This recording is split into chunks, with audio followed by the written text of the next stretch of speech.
കാര്യങ്ങൾ നമ്മൾക്കിടയിൽ നടത്തേണ്ടതാണ്. പണ്ട് കാലങ്ങളിൽ ഇതൊക്കെ വളരെ ഭംഗിയായി നടത്തിയിരുന്നു. അതുകൊണ്ട് തന്നെ അന്നത്തെ കുടുംബത്തിനൊരു വ്യവസ്ഥയുണ്ടായിരുന്നു. ആ വ്യവസ്ഥയാണ് കൂട്ടുകുടുംബം എന്ന് പറയുന്നത്. അച്ഛനും അമ്മയും പറയുന്നത് കേട്ട് വളരെ അനുസരണയോടെ നമ്മുടെ മക്കൾ നിന്നിരുന്നു. ഇന്നത്തെ അവസ്ഥ എന്താണെന്നറിയോ? എങ്ങനെയുണ്ട്? മോളെ കല്യാണം കഴിച്ചു കൊടുപ്പില്ലേ? അവിടെ എന്താ അവസ്ഥ എന്ന് ചോദിച്ചു. ആരോട്? കല്യാണിച്ചോട്. കല്യാണിച്ചെന്താ പറഞ്ഞെന്നറിയാ? എന്നാ പറയുന്നുണ്ട്, എല്ലാം കണക്കന്നെ. മോളെ കല്യാണം കഴിച്ചുകൊണ്ട് പോയതല്ല ചോദിച്ചത്. എന്താ പറയാ, വീട്ടിലൊരു പെണ്ണ് വന്നിട്ടേ കല്യാണം കഴിച്ചിട്ട് മോൻ കല്യാണം കഴിച്ചുകൊണ്ടെന്നാ എങ്ങനെയുണ്ടെന്നാ ചോദിച്ചത്. അപ്പൊ പറഞ്ഞെന്താ അറിയോ? ഒരു രക്ഷയില്ല, ഒരു പണി കൊടുക്കൂല അവള്. ആ പെൺകുട്ടി ഒരു പണിയും ചെയ്യൂല. എപ്പോഴും ഒരു ഭർത്താവിന്റെ ഒരു കോന്തനുണ്ട്. ആരാന്നറിയാം? സ്വന്തം മോനാ. ആ പെണ്ണിന്റെ ചുറ്റും പറ്റി നിൽക്കും. ഞാൻ പറഞ്ഞൊന്നും കേൾക്കൂല. എപ്പോഴും പെണ്ണിന്റെ പുര. മാത്രമല്ല, രാവിലെ എന്തെങ്കിലും ചെയ്താലായി, ഞാൻ അങ്ങനത്തെ പലതവണ പറഞ്ഞാലാന്ന് ഒന്ന് ചോറോ കറിയോ എന്തെങ്കിലും വെക്കുക. തുണി കഴുകും, പാത്രം കഴുകും, വീട് വൃത്തിയാക്കും. വേറെ ഒന്നും ചെയ്യൂല. വേറെ എന്താ ചെയ്യേണ്ടത്?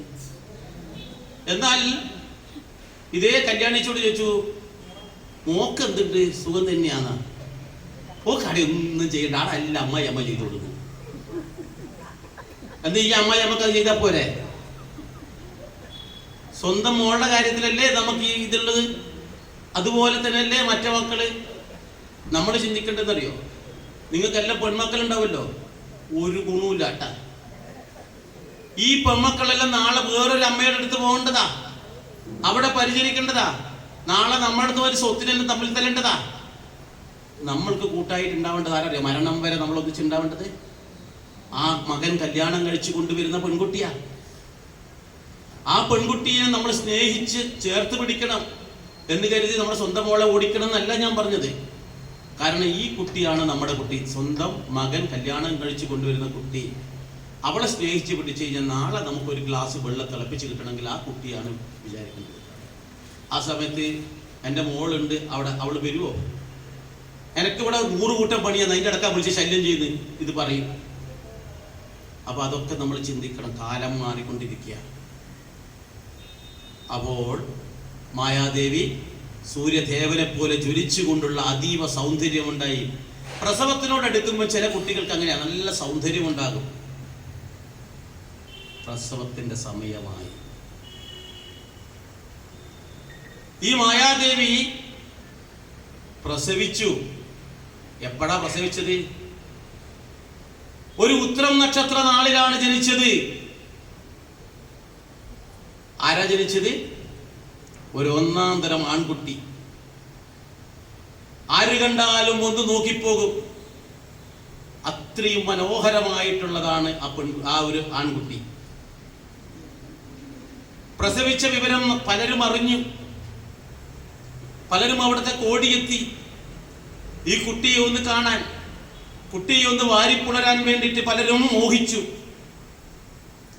അങ്ങനെ ആ കുട്ടിയെ ഓരോ ആൾക്കാരും എടുത്ത് താലോലിക്കുകയാണ്.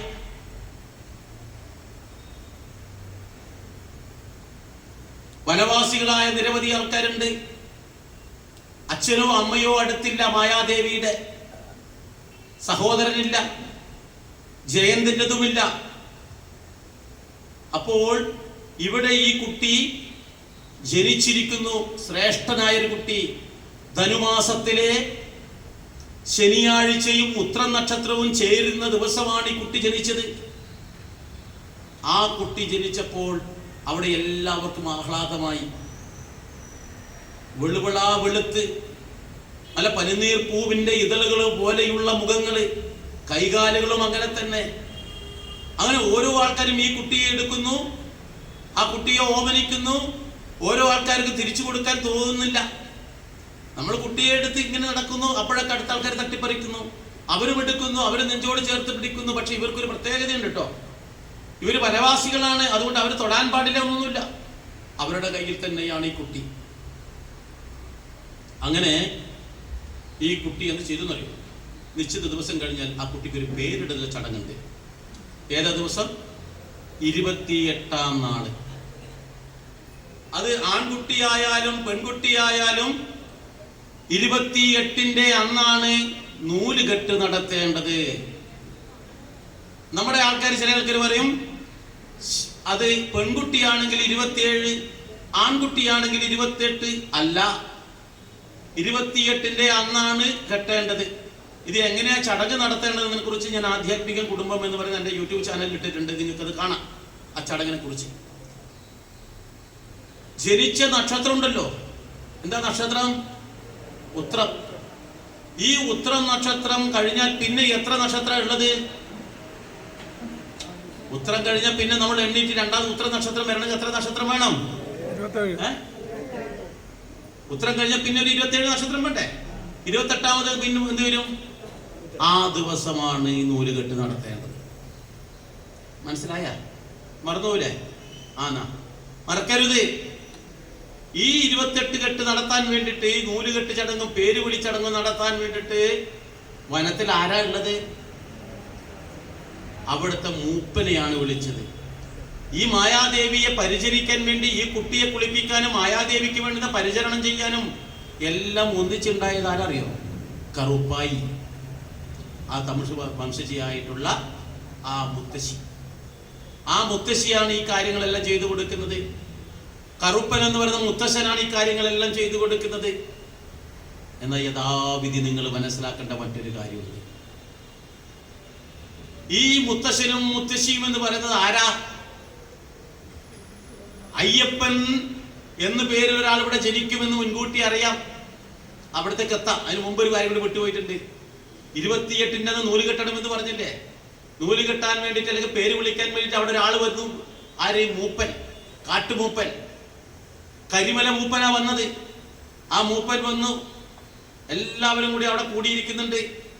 കുട്ടിയെ എടുത്തു, ഈ മൂപ്പന്റെ കയ്യിൽ കൊടുത്തു.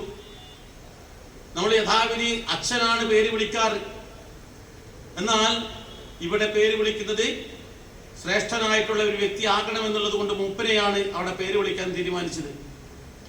ഈ മൂപ്പൻ ഈ ഉണ്ണിയെ മടിയിലിരുത്തി. എന്നിട്ടോ ആ കുട്ടിയുടെ രൂപമൊക്കെ ഒന്ന് കണ്ടിങ്ങനെ ആസ്വദിച്ചു. അതിനുശേഷം അവന്റെ തേജസ്സായ രൂപം കണ്ട് മൂപ്പൻ പറയുകയാണ്, ഇവൻ സാധാരണക്കാരനല്ല, ഇവൻ സ്വാമിയാണ്. എന്താ ഈ സ്വാമി എന്ന് പറഞ്ഞതിന്റെ അർത്ഥം?